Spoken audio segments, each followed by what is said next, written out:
As a comic book fan, you've likely encountered characters of Russian origin in various roles, sometimes as world destroyers, other times as saviors. Regardless of their allegiance, one thing remains clear. When a formidable character emerges from the shadows, they're not always under the banner of the Stars and Stripes. The Rusky business is indeed a risky one. So as a channel dedicated to bringing you all the comic book lore, gossip, and intriguing plot lines, let's delve into the mystery and unveil the top 17 most dangerous Russians in the comics. But before we go into our explanation, we have a very small request. If you like our content, please support us by subscribing to our channel. This is a small click for you, but for us it means a lot. Thank you. Let's begin. Russian Batman. When it comes to the Caped Crusader of Gotham, there's no doubt that he's quite a badass. But what if I were to tell you there is an even more badass version of him hailing from Mother Russia? Well, prepare to be amazed. In the first issue of Superman Red Son, we were introduced to a Russian Batman. The true identity of this Bruce Wayne counterpart, hailing from Earth 30, remains a mystery. But make no mistake, he's every bit as formidable as our familiar hero, if not more so. His parents weren't multi-millionaire tycoons like Bruce's, but that did not save them from being gunned down. You see, this particular Batman's parents didn't quite like the government as much, and that was a big no-no for the regime at the time. So our young Russian boy had to watch helplessly as his parents were gunned down by the police force. As a result, he swore to take revenge against the captain of the police, Pyotr Roslov. This time, he was a character that was a savior of the oppressed. Only the oppressors happened to be the law in this case. Some 20 years later, this young boy became Batman, the most wanted man in the Soviet Union, thanks to his tendencies of being a constant thorn in the side of the Russian government. He is a legend to people who are against Superman, as this Batman repeatedly committed acts of terror against him. Hailed as a ghost of thousands of dissidents who were murdered, this Batman was impossible to kill, making him the terrifying agent of havoc on Superman's beautiful collectivist utopia. Unlike our Batman of Earth 1, this Batman is down to kill whoever he considers to be the best sacrifice for the greater good. He seems to enjoy his work quite a bit. The only reason he went up against Superman was because he felt like Superman was evil, and that eliminating this Man of Steel would ensure freedom for his people. Red Skull. Now, I know what you guys are thinking. Johann Schmidt was no Russian. He was German. So why is he here on this list? Well, because we're not talking about Johann Schmidt here. While there's no doubt that Johann was an evil maniac, there is someone else who went by the title of Red Skull and deserves a special mention here. When the Soviet Union fell, the Winter Soldier Project was handed over to a high-ranking member of the Soviet KGB known as Alexander Lukin. He desperately wanted to get his hands on Red Skull's cosmic Q. So he reactivated the Winter Soldier and sent him after Johann Schmidt in order to get his clutches on what he wanted. The Winter Soldier managed to shoot Skull, but our guy was more than prepared for it. He was not going to go down that easily and let all his work go to waste. Using the very weak power of the Cosmic Cube, Red Skull managed to transfer his mind into Lukin's body. This led to the constant battle between the two enemies for mental dominance. While they were struggling over that dominance, there was one person who aligned against both Johann and Alexander. That would be Captain America. Since your enemy's enemy is certainly your friend, Johann and Alexander joined hands together to get rid of Cap. They recruited a bunch of highly impressionable groups of young German lads and made them successors of Masterman. Then Skull Lukin urged these men to attack London, and their plan of action was going to be highly destructive. While Captain America managed to curb this attack with a bit of help, the Skull Lukin duo had more tricks up their sleeves. They activated a sleeper, a robot programmed for mass destruction, and had it damage huge portions of the London Cronus HQ. Once the sleeper agent was stopped by Cap, Red Skull announced his return to the world, while Lukin, now acting as his alter ego, protested against the actions of Red Skull and Captain America, pledging his allegiance to the Superhero Registration Act, hence starting the Superhero Civil War.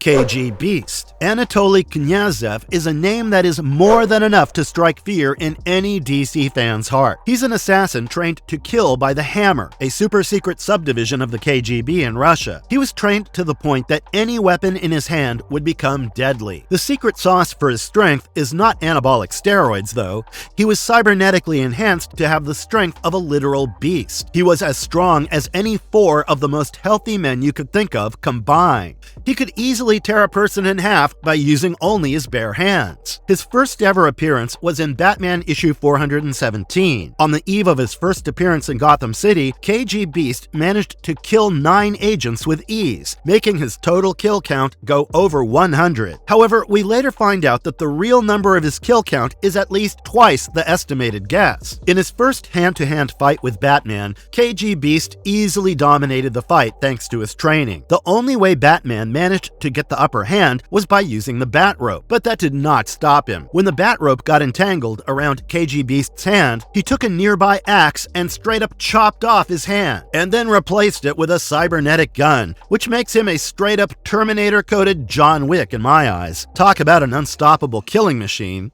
Omega Red. Honestly, would a list of deadly Russians be complete if we didn't mention our boy Omega Red? Omega Red, for those of you who don't know, is a Soviet super soldier. He started off as a serial killer, his birth name being Arkady Grigorovich Rossovich. But when he was captured, he was put into a super soldier program, and quite forcibly so, by the KGB. Now, as we remember from Captain's time, the transformation of the super soldier program is quite important. I mean, I remember the time when the absolute beefcake version of Steve Rogers plopped out of the machine, don't you? Well, given how important his transformation is, and how strong the successful transformation would make him, it was imperative that our superheroes had to put a stop to it. The transformation stopping was done by Wolverine and his team, and when Omega Red learned about this interruption, he was not very happy. He became a sworn enemy of our boy Wolvie, and off he went doing destructive shenanigans to get even with him. What he did to get even is a whole different story that's best kept for another time. But let me tell you about the transformation and his powers that make him so very deadly. So when it comes to Omega Red, this man too has metal lodged in his body. His body is laced with long carbonadium coils, and he can retract them at his will. So yes, if you're imagining a metal whip, you're right on the money. But even before he got this upgrade, Omega Red had a few powers of his own. Yes, this guy is a mutant. He was able to secrete a dangerous pheromone from his body that would kill people easily. When you think about it, it's exactly the opposite of Wolverine's anatomy,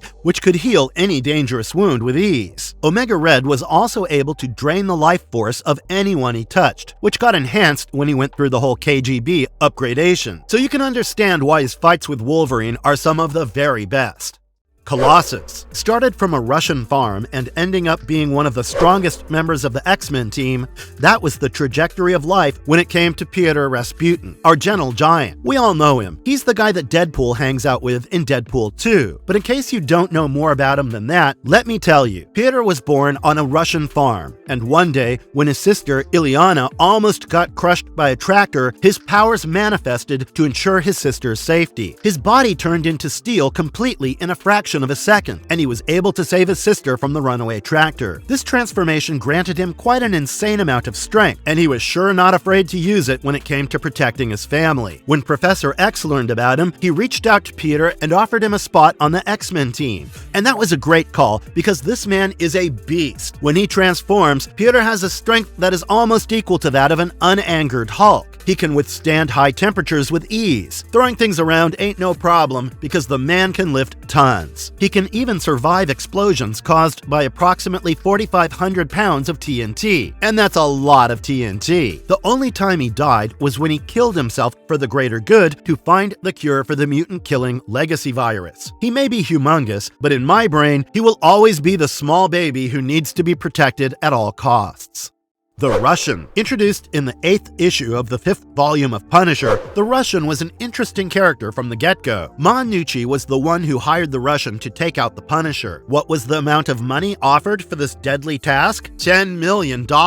Now, I don't know about you, but I personally wouldn't go against the Punisher for any amount of money. But the Russian didn't have those types of inhibitions. He went up against Frank Castle, and he managed to go toe-to-toe with him. Not only that, the Russian almost managed to kill Frank Castle, which is just whoa, you know? Because even beating up the Punisher is not an easy task, and this guy right here almost killed him. But in the end, he did not manage to taste the sweet victory because the Punisher ended up beating the Russian. However, this was not the last time they met. Soon after, the Russian returned right back into the picture after going through some necessary resurrection and cybernetic enhancements. These enhancements made him incredibly resistant to headshots. This was a bit of a problem, given the headshot is the killing killing move of the Punisher. On top of this immunity to headshots, the Russian's invulnerability and strength increased quite a bit after the enhancements, making him quite a memorable opponent in Frank Castle's roster of villains. Abomination. Emil Blonsky, better known as the Abomination, looks like a cranked-up version of the Hulk at first glance. And you would be right, this KGB spy ended up being bombed with a huge blast of gamma radiation. The dose of this radiation was many folds higher than the dose that turned Bruce Banner into the Hulk, so you can imagine just how strong the Abomination is. Thanks to the concentrated gamma radiation, Blonsky's powers were far greater than the Hulk, even in his normal state. Not only that, but when Blonsky became the Abomination, he retained his full human intelligence, which was a bit yikes. Drunk on his newfound powers, Abomination decided to fight Hulk. And who would have guessed it, the Abomination almost won the fight. Hulk would have died in Abomination's hands if he had not managed to outsmart the monster at the last minute. Bruce managed to lure him into a trap and drain most of Abomination's powers. In this weakened state, it was easy for Hulk to beat up and defeat Abomination for their first encounter. But when Abomination was back, he was stronger than the last time. This time, he had the Galaxy Master controlling him and backing him up. Hulk managed to defeat both of them, but this would again not be the last time they met, because the next time Abomination showed up yet again, he was being used by Mephisto, who was exploiting him as a weapon against the Beyonder. Given that Abomination is the only one stronger than Hulk, it's no surprise that he doesn't get the Uncle Ben treatment and keeps showing up no matter how many times he's killed. Magik. The Rasputin family is a family full of badasses. Another example of a badass character from this family is Ilyana Rasputin, the younger sister of Colossus. She's a mutant sorceress who is linked to a demonic realm known as the Limbo. In the superhero community, she's known as Magik, and honestly, the name suits her because she's quite the magical being herself. When she was young, the government targeted her, and the X-Men rescued her and brought her to the X-Mansion, but they were not able to keep her safe from every single threat. When she was under the care of the X-Men, she was abducted by the demon known as Belasco. Belasco brought her to the Limbo and tortured her for years to come. She aged in the Limbo, given how long she'd been stuck there, and while there, she learned different forms of dark arts. When she reached the age, her mutant powers finally manifested. She was able to create interdimensional portals, which helped her return to the Professor and the X-Men, but not before she killed Belasco with her magical soul sword, the sword that drew powers from her life force. Now, you might be wondering why she's so dangerous, right? Well, when she was kidnapped by the Beyonder, he managed to bring out her evil side, known as Darkchild. This Darkchild is a force to be reckoned with. She even went up against Forge himself in this form and managed to injure him quite gravely. She may be young, but you definitely don't want to mess with her. Black Widow. This list would be incomplete if we didn't talk about our girl, Natalia Alyanova Romanov. She's a former KGB agent who was trained in the infamous Red Room as part of the Black Widow Ops program. She was trained to be the ultimate super spy, and she was quite a dangerous threat if you think about it. Her training at the Black Widow Ops was sufficient for her to go head-to-head against a god, a giant green monster, a super soldier, and even a genius in a mechanized warsuit. With no special powers and just training and her agility by her side, Natalia is the perfect weapon. She blended in with the United States citizens with her flawless American accent, and she was able to remain undetected for quite a while until she finally defected. She left the Soviet Union and joined the Avengers and S.H.I.E.L.D., giving us one more strong female character to look up to. She's amazing at martial arts, and her expertise in weapons is something that is praiseworthy. She's also a master tactician, which she has proved several times over the years. But what makes her so deadly in my eyes is not this particular prowess of hers. No, it's the fact that we don't really know much about her past. Whatever we know about her barely scratches the surface of her character, and I love it. Who doesn't love a mysterious, strong character with a shrouded past? I know I do.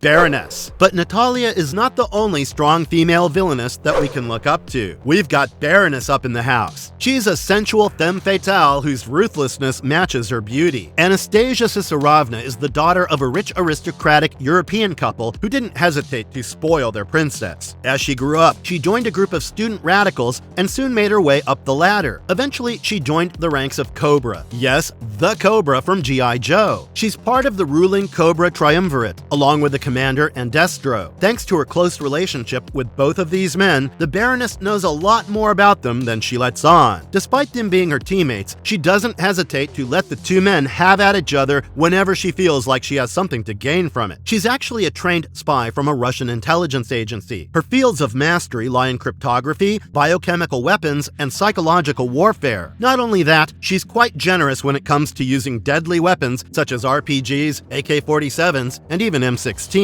When Cobra finally rose to power and revealed itself to the world, it was the Baroness who drew the world's attention to Cobra by kidnapping Dr. Adele Burkhart. Talk about putting on a show. Originally, her character was not supposed to have an accent because the writer wanted her to be an American student who went to Europe and then ended up in the ranks of Cobra. But I think the Baroness without an accent simply would not hit the way the Baroness with an accent does. The European accent adds to her critical oomph factor, and I'm a huge fan of hers for that, as you can tell. After all, she's the longest-running villain of the G.I. Joe team since the first issue of A Real American Hero.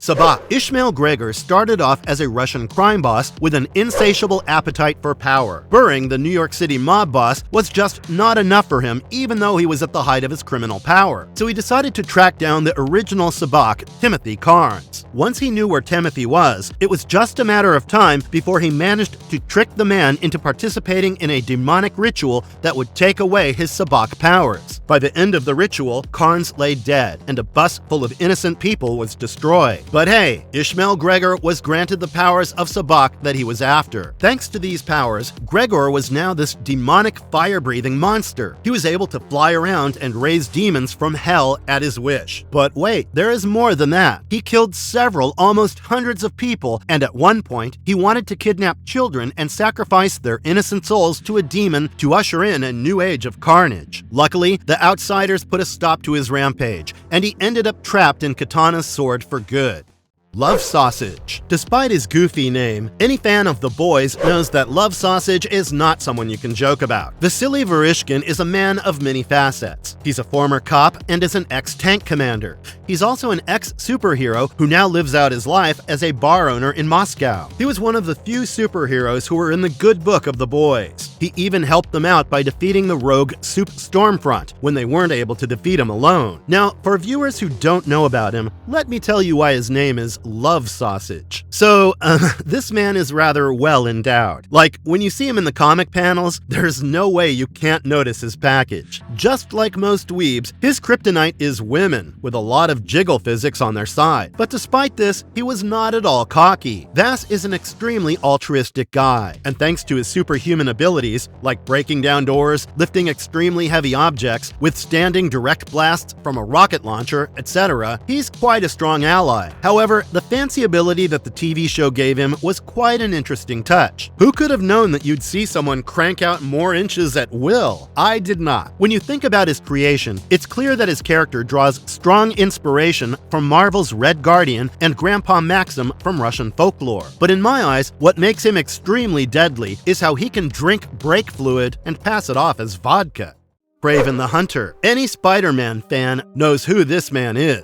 Born in a Russian aristocratic family, Sergei had a few things he needed to maintain to carry forward that lost nobility. Since he was already good at hunting, he honed that skill quite a bit further. Sergei Kravenov started off his career as a hunter, but when things got a bit boring for him, he decided to get rather involved in his job and started killing off animals with his bare hands. While on a rampage in Africa, Kraven decided to push his body beyond its human limit. To do so, he took a voodoo potion, which made him stronger and faster. But he was hungry for more, and eventually, this pushed him to get involved in a bunch of conflicts with Spider-Man. In his eyes, Spidey's nothing more than a prey who he desperately wants to take down. Aiding him in his violent chase was his brother Chameleon and the voodoo priestess Calypso. His obsession with Spider-Man is what led Kraven down a dark path. At one point, he buried Spider-Man alive to prove himself superior. When Peter finally managed to come out, Kraven was so distraught that he killed himself. Like the Imikandi race of aliens in Samurai Jack, his entire existence was built around the art of the hunt, almost to a level of sacredness. So, with such a great adversary in Spider-Man in the role of his prey, his hunt simply could not stop like that. But this was obviously not the last time Kraven would be seen. His family resurrected him, giving us the Great Hunt, because, thanks to his resurrection, Kraven would not die unless it was at the hands of the web-slinger himself. While it is true that Sergei died after a change of heart, that doesn't take away from what a violent character he is. If we can get Madam Web and Morbius on screen, we better get our Kraven the Hunter movie too.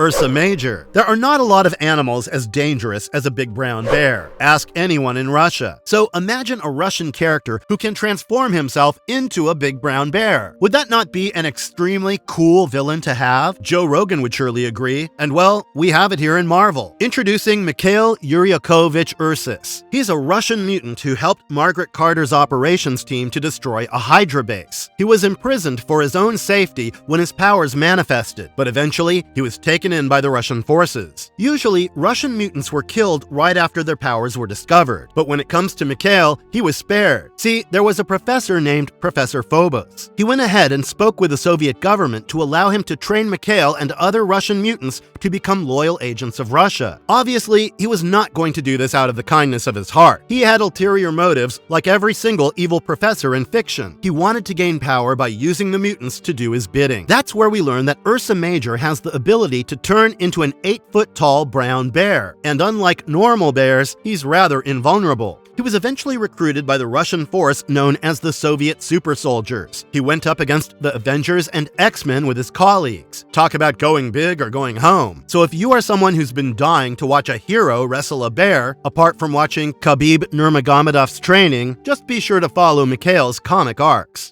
Crimson Dynamo. This name probably rings a bell in the heads of fans who follow the Marvel Cinematic Universe. Yes, we're talking about Anton Vanko from Iron Man 2. This guy was born in Armenia, but eventually came to be one of Russia's topmost inventors. He was the world's greatest expert when it came to electricity. Out of so many of his inventions, there was one invention that stood out: a sore thumb. It was his armor that could control electromagnetism. This suit was known as the Crimson Dynamo. When he was showing off just what this suit could do, he destroyed a dummy which looked quite a bit like Iron Man. Knowing that the country's greatest inventor was beefing with America's greatest inventor, it was not an opportunity the government was going to pass up on. They sent him to the United States to sabotage Stark Industries to cripple the American government when it comes to armament technologies. Vanko was not too happy about it because he rather liked Tony's work, but despite that, he had to go along with it. Crimson Dynamo managed to destroy many facilities of the Stark Industries, but this was not enough for him. Vanko wanted to defeat Iron Man in combat to prove that his suit was much better. However, this clash made it very clear that Iron Man's suit was far more resistant than he had actually assumed. Eventually, the fight ended when Vanko was defeated by Iron Man. He defected to the United States and started working for Stark Industries to atone for his mistakes. During this time, his armor was stolen by Russian spies. Even though Anton Vanko was killed off, after his death, at least 13 more versions of Crimson Dynamos showed up. Each time, the suit is stronger than the previous one.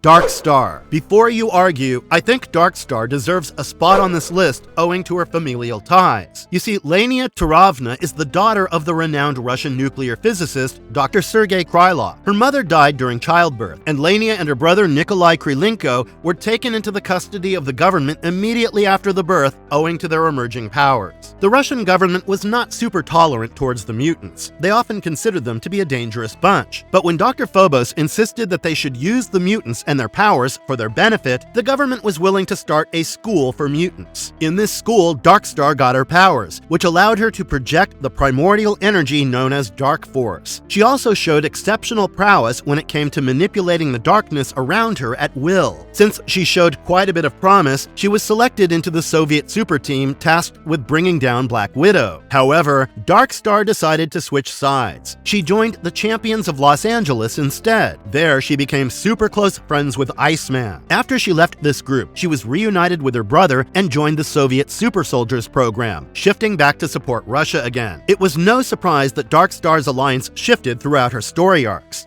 Eventually, she joined X Corporation in Paris and died fighting the creation of the Weapon Plus program in the Channel Tunnel. We get to see her back on the panels when Selene, the oldest mutant to ever exist, uses the transmode virus to bring deceased mutants back to life. However, after Selene's defeat, Darkstar was returned to rest. Despite her death, her legacy lives on. Her essence was embedded in a gem and utilized by the Russian government to create her copies.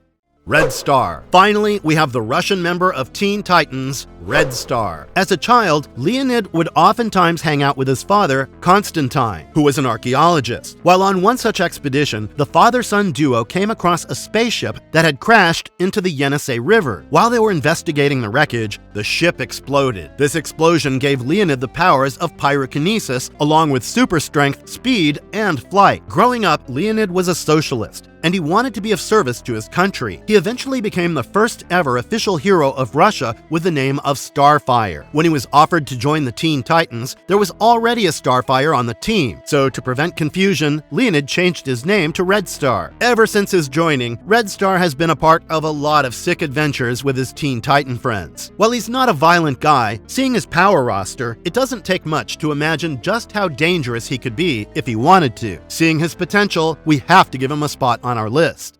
Marvelous verdict. With that, we come to the end of our list. Just because we listed 17 of them, that does not mean that they are the only dangerous ones hailing from Mother Russia. We have so many more heroes and villains from there. We got Yelena Belova, Superman from Superman Red Sun, Colossus's older brother Mikhail Rasputin, Pazhar, Isabel Rochev, and a lot more. Let us know if you would ever like us to cover them in the comments down below. And until next time, stay out of trouble. And if you liked our content, don't forget to leave a like and subscribe to us if you haven't already. Have a good one and be safe. Thanks, everyone.